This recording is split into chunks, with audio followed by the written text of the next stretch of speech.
Hello বন্ধুরা, দেখো আমি চলে এসেছি আমার গরু শোনার জন্য সোনা দোকানে। তো কী কী নিচ্ছি দেখো, জোড়া কানের ছিল, পায়ের মল ছিল, হাতের বালা আর গলা। তো কেমন হয়েছে কমেন্ট করে জানিও। চলে আসলাম বাড়িতে।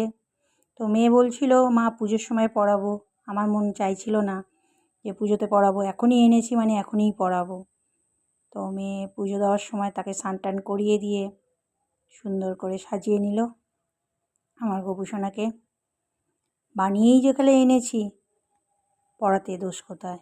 এখন কখন পুজো হবে, তারপরে পুজোর সময় পরাবো, মন চাইছিল না এখনই পরিয়ে দিই এরকম একটা ভাব। তো মেয়ে পরিয়েই দিল শেষমেশ। তো চেনটাকে মটর মালাই নিয়েছিলাম।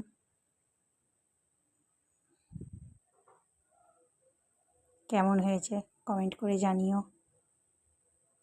পায়ের মল মেয়ে সব সুন্দর করে পরিয়ে দিল। তো ভালো লাগলে like, comment, share, subscribe please. বলো জয় গোপাল,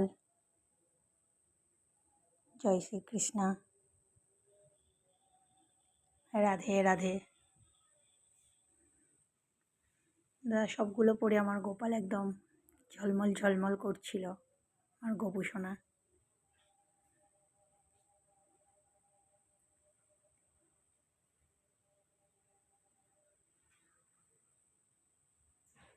আমাদেরও মনে হয় কোনো কিছু নতুন কিছু আনলে মনে হয় এখনই পরি। ওর কেন মনে হবে না, ওকে কেন পরাবো না, এটাই মনের মধ্যে ছিল। সবাইকে নমস্কার।